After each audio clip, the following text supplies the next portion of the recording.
29 मई 2022 अचानक एक लड़का गायब हो जाता है। परिवार के सदस्य हर जगह उसे ढूंढने की तलाश करने की कोशिश करते हैं, लेकिन कहीं ना कहीं कोई सुराग नहीं मिलता। 4 जून 2022 को उस लड़के का पिता हरिप्रसाद शर्मा हाथ थक कर पुलिस में गुमशुदगी की रिपोर्ट दर्ज करवाता है, तहरीर देता है। पुलिस भी ढूंढने की काफ़ी कोशिश करती है, लेकिन पुलिस को भी कहीं कोई कामयाबी नहीं मिलती। हाथ थक कर पुलिस उस लड़के के पिता से कहती है कि हमें आपकी जो लड़के की जो पत्नी है, जो आपकी पुत्र वधू है, इससे कुछ पूछताछ करनी इस केस के मामले में। लेकिन उस लड़के का जो पिता है, उसे अपनी पुत्र वधू पर इतना विश्वास था कि वो कहता है कि एक समय में अपनी बेटियों पर, अपनी पुत्रियों पर भी विश्वास हो सकता हूँ, लेकिन अपनी पुत्र वधू पर किसी तरह का कोई शक या संदेह नहीं कर सकता, क्योंकि 2015 से और आज तक इनकी शादी को 7 साल हो गए। कभी इनका झगड़ा नहीं हुआ, किसी तरह का कोई विवाद नहीं हुआ, बड़े प्यार से दोनों अपना जीवन व्यतीत कर रहे थे। लेकिन जो उनका विश्वास था, उस विश्वास में कितनी बड़ी छुरी थी, कितना बड़ा दाग था कि जब ये केस खुलता है तो संपूर्ण राजस्थान में चर्चा का विषय हो जाता है। नमस्कार दोस्तों, मैं एक्स पुलिस अफसर प्रदीप यादव। आज जो आपको सच्ची घटना बताने जा रहा हूँ वो राजस्थान प्रदेश के भरतपुर डिस्ट्रिक्ट की थाना चिकसाना के गांव नहो की। एक परिवार, उसमें एक महिला लगभग 10:30 से 11 बजे के बीच अपना जो प्रेमी बागेंद्र उर्फ बोला को अपने घर पे बुला लेती है। जब दीवार कूद कर जब बागेंद्र उर्फ बोला उस घर में आता, उसकी आहट सुनाई देती है। रीमा दरवाज़ा खोलती है और उसे अपने कमरे के अंदर ले लेती है। कमरे के अंदर बेड पे पहले ही उसका रीमा का पति, उसकी एक बेटी और एक बेटा लेट रहे थे, सो रहे थे। बेड के बगल में नीचे कुछ बिछाया जाता है और दोनों आपत्तिजनक स्थिति में हो जाते हैं, बातें करते हैं, प्यार करते हैं और संबंध बनाने की कोशिश करते हैं। इसी बीच उनकी कुछ आवाज़ आती है, आहट होती है। उससे जो पास में सो रहे रीमा के पति की आंखें खुल जाती हैं और वो देखता है उसकी पत्नी गांव के एक लड़के के साथ आपत्तिजनक स्थिति में। काफ़ी गुस्सा हो जाता है, डांटने लगता है, फटकारने लगता है। रीमा रिक्वेस्ट करती है, गलती मानती है, माफ़ी मांगती है, लेकिन पवन का कहीं ना कहीं गुस्सा शांत नहीं हो रहा था। वो बाहर जाने की कोशिश करता, अपने परिवार के सदस्यों को बताने की कोशिश करता। इसी बीच जो रीमा है, पवन का हाथ पैर पकड़ती है और खींच लेती है, जिससे पवन गिर जाता है और उसके सिर में चोट आ जाती है। बागेंद्र उसका गला दबाता है और उसको वहीं पर उसकी हत्या कर देते हैं, मार देते हैं। दोनों डर जाते हैं। उसके बाद प्लानिंग करते हैं। बागेंद्र कहता है कि इसको तो मैं ठिकाने लगा दूंगा, लेकिन जो घर की सिचुएशन है उसे तुम संभाल लेना।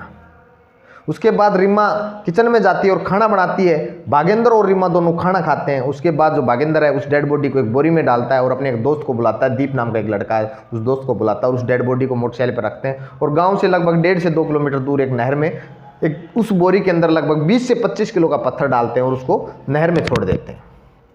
उस पत्थर के वजन से वो डेड बॉडी वो नहर में डूब जाती है। सुबह 4 बजे जब रीमा उठती है तो अपने ससुर से कहती है कि पवन शर्मा घर पे नहीं है, रात को मेरे पास सोए थे, पता नहीं कहाँ चले गए। हर जगह ढूंढने की तलाश करने की कोशिश की जाती है, लेकिन कहीं भी कोई सुराग नहीं मिलता। थाने में तहरीर दी जाती है, पुलिस भी ढूंढने की कोशिश की जाती है। दोस्तों, इस केस में मैं बताऊं कि ये केस खुला कैसे, उससे पहले की जो स्थिति है, जो कहानी है, उस पर आते हैं। 3 जून 2015 को नौ गांव का पवन शर्मा, जिसकी उम्र लगभग 30 साल, उत्तर प्रदेश के कानपुर की रहने वाली रीमा शर्मा से शादी हो जाती है, जिसकी उम्र 16 साल थी। इनकी उम्र में लगभग 14 साल का अंतर था। दोनों परिवारों की रजामंदी से दोनों की शादी, हंसी खुशी शादी होती है और अपना जीवन व्यतीत करते हैं। इसी बीच रीमा को एक लड़का होता है, उसके बाद एक लड़की का जन्म होता है। पवन दिल्ली में किसी कंपनी में काम करता था। अपने पिता से कहता है कि मुझे वहाँ रहते हुए खाना बनाने में और काफ़ी जो दिक्कतें का सामना करना पड़ता है, और जो बच्चों की शिक्षा के लिए यहाँ भी जो स्कूल हैं वो अच्छी नहीं है, उनको अगर मैं दिल्ली ले जाऊँ तो वहाँ अच्छी शिक्षा भी दे पाऊँगा। पिता राजी हो जाता, अपनी पत्नी को दिल्ली ले आता है। दिल्ली में उन्हीं के गाँव का लड़का बागेंद्र उर्फ बोला भी काम करता था। वो उनका उसके घर पर आना जाना हो जाता है। तीनों आपस में बैठते हैं, बदलाते हैं, बातें करते हैं, हंसी मजाक करते हैं। इन बातों में रीमा शर्मा को जो बागेंद्र उर्फ बोला है वो कहीं ना कहीं अच्छा लगने लग जाता है, उसकी बातें अच्छे लगने लग जाती हैं। जब पवन शर्मा ड्यूटी पर चला जाता, रीमा पीछे से बागेंद्र उर्फ बोला को अपने कमरे पे बुला लेती, बच्चों को स्कूल भेज देती। दोनों मीठी मीठी अच्छी अच्छी बातें करते हैं और शारीरिक संबंध भी बना लिया करते थे। इसी बीच 2020 में कोरोना के चलते पवन की नौकरी चली जाती है। उसे लगता है कि अब मैं यहाँ सर्वाइव नहीं कर पाऊंगा। वो अपने गांव आ जाता है और गांव में एक परचून की दुकान कर लेता है।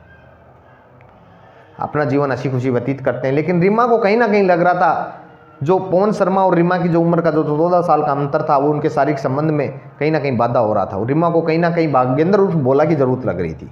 इसी बीच वो खाने में रात को अपने परिवार के सदस्यों को कुछ इस तरह का पदार्थ मिला के दे देती है जो आराम से नींद में सो सकें, और रात को बागेंद्र उर्फ बोला को मौका पाकर बुला लिया करती थी। इसी तरह 29 मई 2022 को भी वो अपने प्रेमी बागेंद्र बोला को बुलाती है और जब उसकी पति की आंखें खुलती हैं तो उसको पति को हमेशा हमेशा के लिए सुला दिया जाता है।